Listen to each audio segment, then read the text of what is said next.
So my name is Steve Gates. As he said, I have the title that always sounds like it's out from that HBO documentary series, Silicon Valley, of head design evangelist. Basically what that means is, about a year and a half ago, I joined InVision to really look at how do we elevate the impact of design inside a lot of the world's kind of best and most interesting companies. And so what I get to do is travel around the world, really as like a coach, a teacher, a thought leader, all kinds of stuff, to be able to do that. And the other thing that I am is, so about 3 years ago, I started a podcast called The Crazy One, which was really kind of looking at, how do we start to talk about a lot of the issues that I feel like are going on in our industry that we didn't really talk about. So with all of my talks, anytime I do any sort of work, the thing that's always the most important to me is the truth. And it's sort of interesting because I see so many people who come to these conferences, and it's amazing, like, the masks we put on. Everybody walks around here, and whenever you say, hey, how are you doing? Like, it's great, everybody's teams are fantastic, they are all super smart, the deadlines are long, the budgets are plentiful, and everyone is full of shit. So a lot of what these talks are, too, is sort of like part therapy and part intervention. So this would be like Circle of Trust. But I mean, this is the thing, right, is that, one of the things that I can definitely see in this kind of position that I'm in is that as creatives, we're having this incredible moment, right? Like, we're having this time whenever I would argue that we have the ability to affect business in ways we probably haven't seen since the Industrial Revolution, which is great. And so one of the things that we did was, so there's an amazing colleague I work with, Leah Bewley. And Leah did this fantastic report. She asked me a couple questions and put me down as a contributing author on it, called The New Design Frontier. And what this did was we wanted to look at what is the actual state of design and design maturity, its impact on business today. Not talk about it theoretically, but like actually go out and talk to a whole bunch of companies. So what we did is we went out and talked to 2,200 of them in 23 different industries in 77 different countries. Tons of other like consultancies and people like that have done work like this. I'll tell you, this is about 77 to 75 times bigger than what they've done. Now, out of that came a model. And that model was basically, we said for any organization, there are 5 levels of maturity. One is basically immature, you are told by product technology, somebody like that, how to make things pretty. Level 5 is the most mature. This means that you are like absolutely essential to what's going on in business, and then everything else in between. So now the interesting thing is that this is, like, look, if you're gonna put a chart in front of a bunch of creatives, it better be good. And so this is the one that is probably the single most stolen chart. Because what this study shows is you look at the difference between companies that have high design maturity teams and low design maturity teams, the thing that you'll see is that on average, their projects make about 4 times more revenue, they're about 5 times cheaper to launch, they get to market about 6 times faster, and the valuation of those companies is 26 times higher. So the other thing that you will see is that for low design maturity companies, I'm always asked, how do we measure the impact of design? And isn't it fascinating how in high design maturity companies, nobody asks that question.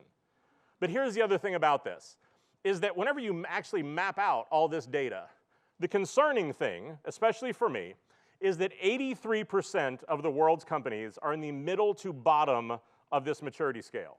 So what this means for all of us, and why I come to events like this, is that design is having a moment. But basically, if we can't get our shit together and figure out how to have a bigger impact on a lot of our companies, how to break through, how to start to get to the why behind all these problems that keep happening, we're going to just have a moment. And that's really, for me, what a lot of this is about, right? Like, what is going on? Because this year, right now, I'm working with companies and teams on 5 different continents, in multiple different languages, in multiple different cultures. But isn't it crazy how no matter where you go in the world, we still face the same problems. We still describe our customers and our clients in the same way. Our teams still struggle with the same thing. So that there is something going on just with us that I think we need to take a look at. And that's what I want to talk about a little bit today. The other thing I would encourage you to do, if you want to go get the full report, it's totally free. If you haven't been to designbetter.com before, I would highly encourage you to go there. And then another peer of mine, Aaron Walter, does some amazing work with books, articles from some of the best people that are out there. But you can go download the whole thing for free. It's about 47 pages, huge amount of data to be able to go through. But a lot of it it comes down to this for me. How do we redefine and rethink the word innovation? Because in a lot of cases, I think what we do is we run around really looking and thinking like, oh, if the work gets better, if we get a better brief, if somehow our clients get smarter, then we will be better, which is not at all the way this works. And so the thing for me, and really what I want to talk about today, is that for a lot of us, I will argue that for me, we need to think about how do we create cultural and emotional innovation that will then drive better work. Because that's the thing, is that creativity is hard. No shit, right? That's why we're all here. Because all of these conferences are a mix of hope and insecurity. Hope that we're all gonna get better, and insecurity that somehow inside we all know that we're kind of broken and none of us really want to admit it, right? Like I said, therapy. But that's the thing, right, is that in many cases, how do we start to look at our cultures and the reason why? Because here's the other thing I can tell you, having worked with hundreds of companies, your work is the truth. I can look at your work and tell you if your website navigation matches your org chart, I can tell you how siloed and screwed up your company is. That's the way it is, right? Like that's why people will talk about shipping the org. So there's sort of two groups of problems that I generally like to talk about. There are team problems and there are you problems. Team problems are the fact that I have never seen anybody say this on stage, and I will tell you, every company in the world is dysfunctional. Whoever it is that you're like, ooh, someday if I just work for them, it's gonna be like Willy Wonka because they have all the answers and everything's gonna be perfect. I hate to break it to you, they're just as screwed up as everybody else, they probably just hide it better. Sorry. But that's the thing, right, is every single company has problems. The difference is the good ones, the good teams are transparent about it. The good teams are the ones who are able to talk about those sort of things. And what they really look at is they look at what is going on with their company, what is going on with their culture, what are the obstacles that they deal with every single day. Because that's the only big difference for them. Now, you also have you problems. And the other thing that I will tell you is that every single creative that I work with, some of the most senior leaders in the world, feel like they are doing it wrong. Everybody in here, in the quiet moments, I know because I go through it, you feel like you don't measure up, right? This is why, especially in this moment, as for many of us, as we've gone from visual design to product design, we're being asked to do more. This is why there's been an explosion in things like design imposter syndrome and a lot of these other things. Because really, we just aren't sure if we're doing it right. There's so many people who come up to me and like say, oh, this is what my problem is. I'm like, great, you're like everybody else. They go, oh, thank God. That's the problem. For us, 2 + 2 does not equal 4. It equals like burnt sienna or something, right? Like there's not an answer to any of this stuff. But a lot of the you problems are how do you understand yourself, your creative process, deal with your insecurities. That's the other problem with creativity. There's not a right answer. So that's the thing is that we all struggle with, what do we do with that? But so there are 3 things that I want to talk about today. 3 things that I think don't get talked about enough. The first one is cognitive bias, which is really the why and the psychological underpinning behind why can't most people, most customers, most clients, most product people, most engineers, people on our own team, why can't we be more creative more often? From there, I want to talk about pink elephants because it's amazing how many of the problems that are in our way sit right in front of us every day. And we see it and acknowledge it and smile at the elephant and just feed it peanuts.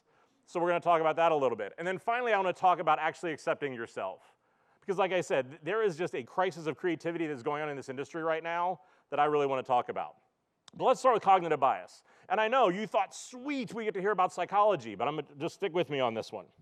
Because I think cognitive bias is really, really important because basically what it means is that for all of us, there are hardwired reasons, parts in psychology, again, no matter where you go in this world, that there are deficiencies in the way that we think, in the way that we view the world. And again, so if like design imposter syndrome is that little devil that sits on my shoulder that stops me from being more creative, cognitive bias is basically the lenses that I see the world through. And so depending on wherever you go through this, there's, and which organizational psychologists you talk to, there's about 12 to 16 of these. These are probably the 12 most common. I've only got 25 minutes. We're not going through all of them. We're just going to focus on 2.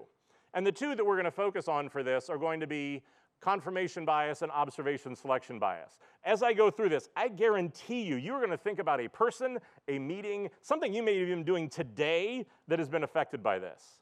So, confirmation bias, very much what it sounds like, is that this is the fact that really I only want to be surrounded by people who look like me, think like me, see the world like me. This is American politics. This is social media. This is a living lab in this every day, to the extremes that we have pushed things through. That at this point, if you do not agree with my worldview, you're either getting, like this is why most social media networks have invented the mute button, right? Because I'm friends with them and I don't really want to tell them I disagree with them, but I also don't really want to see all the stupid shit that they post every day. You all just thought of somebody. But a lot of this really comes down to, when we talk about it for creativity, the thing is that we tend to surround ourselves with people who think the way that we do. So a lot of people who tell us we are brilliant, that we are great, that we do amazing work, and a lot of things like that. But the problem is then anybody who doesn't agree with us, anybody who pushes back, we tend to not like them. And the problem organizationally becomes, pretty soon you are surrounding yourself with people who only think like you do, who only look like you do. And that because of that, the work gets weaker. And that what, again, the best teams are gonna do is that they're gonna seek out people who have a different perspective. They're gonna seek out people who can push back. This turns into a super fun game that I play with a lot of the teams that I work with. Because the other thing that's amazing for me is, like, if you just stop and look at things with fresh eyes, you see how bad the problem is. One of the things I'll get people to do is whenever you walk into work on Monday, stop for just a second in the lobby of your building, in the reception area of your company or whatever it is, and just watch who walks in. How many of them dress alike? How many of them look alike? How many of them think alike? I've actually asked people to start photographing this. I got one this week, not surprisingly, from a financial firm of 16 people in a pack, all dressed alike. But that's it, right? Like, we don't know we're doing it. Like, this is the problem. You can have a damaging bias with good intention. It doesn't mean that you just have to be some sort of like an asshole who's out there to do things to be able to hurt people. These are these sort of things that even with the best intentions can screw up your work and screw up your companies. But that's the problem, is when you surround yourself with these people, then everything is wonderful, everything is great, and the work never really gets any better. Projection bias. Projection bias is an interesting one because this really assumes that pretty much everybody sees the world the way that we do, even if there is no justification for it. Now, again, as you sort of look at how does this manifest itself in a lot of teams, is so generally the four parties that are involved in most creative work are gonna be design, tech, product, and client, right? But the thing is that each of those teams usually have their own view of the world, their own process, their own reason for what it is that they're doing, all of which are very, very self-important, right? But in many cases, what I see is whenever you step back and look at this, what actually happens is that it's just a lot of people fighting to figure out who's right. Right, everybody who just quietly laughed, like somehow you don't want to laugh loud enough that like somebody else might realize this is going on at your company. It's okay, we're all there with you, circle of trust, fucker. But that's the thing, right? Whenever you do this, this means that the internal political battles matter more to you than your customers. This means that whenever something goes wrong, whenever there is a problem, what we also call creativity happens, that then instead of investing in everyone coming together to saying, hey, this could be better, hey, we're gonna go through and work through and make this better, what everyone invested in instead is a whole lot of emails to figure out who's to blame, right? Because it must be them, so much easier, it's them, their fault, they're the ones who did it. But that's the problem with a lot of this stuff. And I think also in those white spaces come a lot of these sort of like pink elephants I talked about. Because it's so amazing to me about how many of these barriers happen time after time after time again, and people don't seem to see what's right in front of them, right? Because like, isn't it amazing that you can do the same thing expecting a different result? So I want to talk about that for just a minute. For some of like, what are the most common pink elephants that I see? Because for a lot of this sort of stuff, these are those sort of cultural barriers, like I said, everybody sees, they stop innovation all the time. This is why most heads of design, their probably real titles should be like executive hysteria management. Right? Like some executive said something and then everyone runs around like crazy little minions, like just doing whatever that executive blindly said. Nobody stops to say why, and then you have to be the one that like steps in front of the train and goes, wait, what the hell are we doing? Right? Super popular and fun position to be in. But that's the thing, right? Is like the first one that I see a lot of, and every single company I work with has this, right? It's this sort of like cultural apathy. And it's real easy to see with the way it gets expressed, is because in a lot of companies, they'll be doing a brainstorm. They'll be going in and they'll be thinking about something. All of a sudden, what we're working on is gonna get hard. We're gonna have to think through it. Maybe it's not gonna be as easy as we thought it was gonna be to be able to get this done. And so somebody in the meeting will sort of like throw their hands up and go, hey, I don't know if we can do this, but you know, welcome to wherever the hell it is we work. Right, like somehow if you say that, being like mediocre and doing shitty work after that's like perfectly acceptable. And it's amazing whenever you say that, people will kind of snicker and again tell you whatever that phrase is. But that's a lot of the thing, right, is that there is this sort of like cultural apathy that sits right in front of everybody all the time. So this would be the thing that I've done in the past and done with a bunch of other teams. Basically create like an apathy or mediocre jar, which means that you walk around with this jar from meeting to meeting. And if somebody says that phrase in your presence, they have to pay in just like it's a swear jar for stupidity. right? Because what you want to do is that culturally you cannot make that sort of mindset okay. You can't make it okay that like it's from now on like it's okay if whatever we do is just sort of mediocre.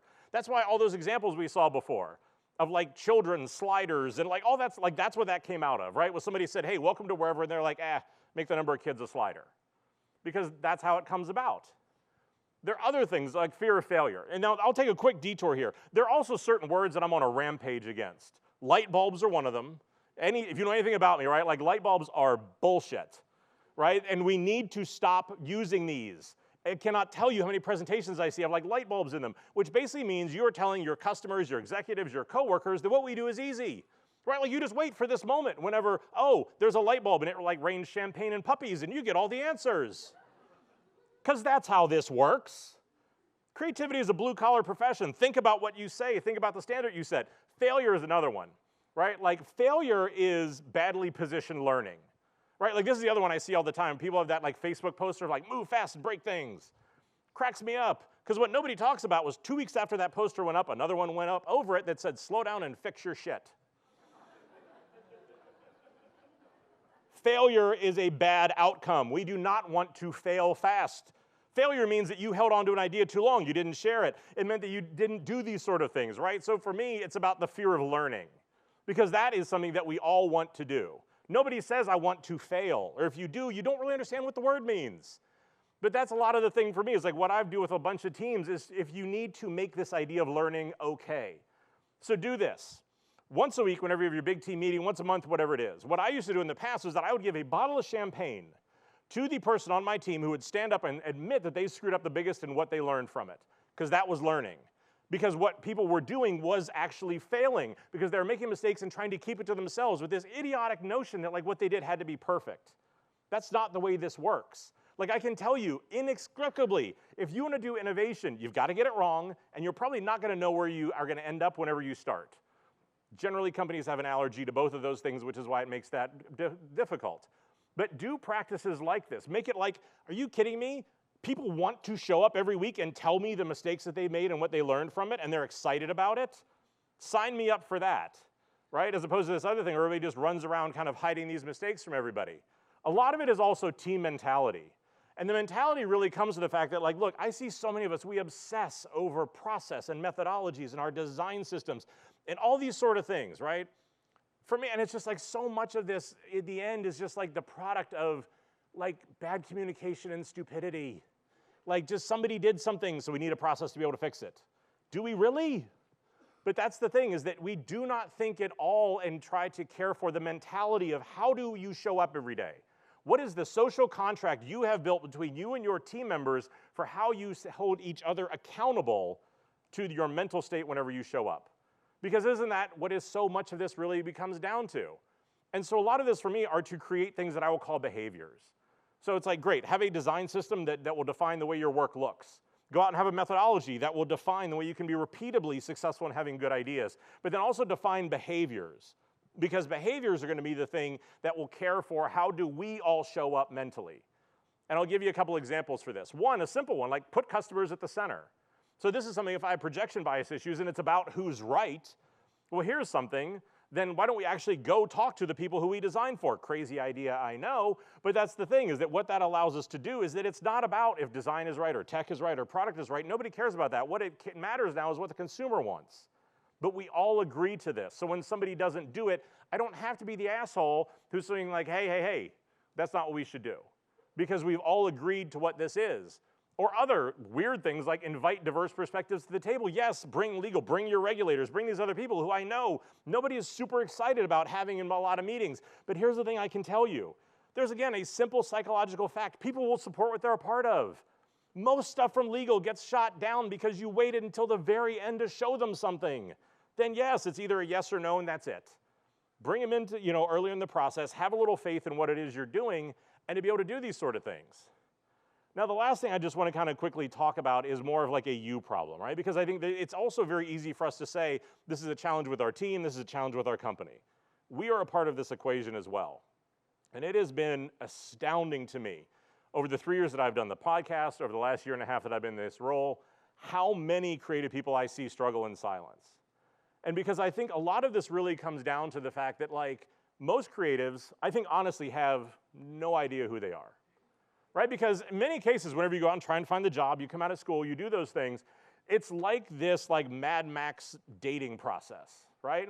Where I'm gonna go out and put out a whole bunch of stuff out there, try to appeal to a whole bunch of people, and just hope to God somebody loves me, right? And then we're gonna try to build a relationship and go from there. But this is why, like every resume in the world I see is this. You are not where you went to school or where you worked. I hate to break it to you. Like the biggest thing I can tell you is I can tell you when you just get out of school and your education is the first thing on your resume. Also, like it's great that you think you work someplace that is impressive. I do not have a clue if the work that came out of that was because of good leadership, a good team, or you. Another part of it you see all the time, you are not the apps, technologies, or skills that you know. Like I would love, can we have an intervention right now? Like seriously. This is one of those things, I got this yesterday in a resume. Can we stop with the charts in the resumes? What the hell does this mean? I don't understand what it means when you're 80% in Sketch. And like for this person, you're right. I do want to interview you, but not for productive or healthy reasons. I have some questions. What the hell does a 75, like compared to who? Like you went to Dieter Rams and you're like, okay, so he was 100. Here's my formula, like minus kerning, carry the leading. Like what? This has got like, yes, stop. I mean, you'd think it'd be obvious. Stop getting your design direction from Pinterest. Only time I've ever used that transition and I stand behind it. But this is the thing for so many of us, right? What makes you unique? It is amazing to me, for all the people that I've interviewed, there are two questions that I always ask. One is, can you tell me how you have an idea? And the other one is, can you tell me what you need to be happy? I have had people who have come back 48 to 72 hours later because they do not know the answers to those questions. It is amazing to me how many people do not understand what makes them different. And that's something for me that has been a real crusade for me, because I think generally there are four things that I think our insecurities are based in. Our education, our childhood, our career, and just our general insecurities. Your childhood, and did you grow up rich, did you grow up poor? Did you grow in a part of the country that has a lot of people or no people? Your education system, did you go to public school? Did you go to private school? Did you go to college anybody cares about? You know, your career. What have you done? Do you work someplace people are impressed with? You ever won any awards? You worked at a small place nobody's ever heard of. And then your insecurities, which are all the emotional baggage that we all bring along with us every day that we all pretend like isn't really there, right? But the problem for this is that on any given day, it is the gap between who we are and who we think we need to be, right? Because that's the reality, is that inner circle is who you actually are. This is the part that for many of us, we try desperately to hide from the world. And I can tell you for a fact, social media makes this no easier, right? Because here's the thing I would love, let's all go for Halloween as the people we pretend to be on social media, right? Like that would be awesome. Like everybody has like this great shot of them like looking into a sunset with a bald eagle on their shoulder, like some, or like God forbid, like, you know, a breakfast in Brooklyn, like who gives a shit, right? But then there's the reality of like who you actually are. And for so many of us, this is who we try to hide from the world. And the reason why we do this is because the gap between those two things is scary. And that this is why, for me, is our ability to actually accept who you are. Because I can tell you the reason why I started the crazy one is because I have the words, here's the crazy one, tattooed on my right arm. Because I spent 38 years of my life giving way too much of a shit what everybody else thought. And the moment whenever I said, this is who I am, this is what makes me unique, isn't it funny how that's how my career took off? But that's the thing, is I talk to so many people, and because the problem with this and with being creative is that your story is not going to be like anybody else. Where you grew up, where you went to school, what your career has done, what your insecurities aren't gonna look like anybody else. And so society and our education system and so many other people tell us that that difference is a weakness. To that, I will say bullshit. Because that's the thing, who you are, especially in the creative field, your differences are your strength. That's what, for me, the crazy one means. It is your willingness and your ability to just accept who you are. There are so many people who are running around trying to be somebody else, and it's exhausting.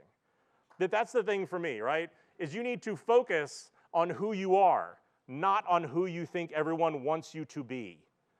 Because that's the thing, is who you are is good enough, it's smart enough, it is different and it's unique. I know that sometimes putting that out there can feel terrifying. Trust me, like I said, I've been there on this stuff. But the moment whenever we can start to make peace with ourselves, to be who we genuinely are, to show up and understand that our process is different, what we do is different, and that's okay. Those are the things. It's like, look, history does not remember well-behaved people. The artists who you admire the most did not do what everybody else did. Like, we need to stop trying to be different by being the same. And so I think that that's it for me, right? And I'm going to leave you with this one thought, is that there is this one phrase that I keep coming back to over and over again, and this is my ask for all of you in here, is to go back and think about this. Think about, how do you make peace with yourself? Understand that who you are is good enough and strong enough and smart enough, and that always sounds like an SNL skit whenever I say that. But like, that's the thing, right? Is that the moment whenever we're able to start to do that is the moment that we start to break through. And that's why for me, this is that thought, is to, for whatever it is we do, to go out into the world and to leave a mark, to raise your voice, to be okay with who it is you are, to exist loudly. Because that's the thing that's gonna make the difference. And so I think that a lot of it for me, for this is what at Envision we are dedicated to, right? Is I think we put more effort into trying to invest in the industry, advance what's going on, than any other company out there. Through a lot of the talks that we do, through the blog that we have, the Design Genome Project, and so many other things. And like I said, if this is the sort of stuff you want to find out more about, you can check out my podcast. I've been doing it for about 3 years, 85 episodes right now, of a lot of these really tough topics and things like that. But that's my time. Thanks so much.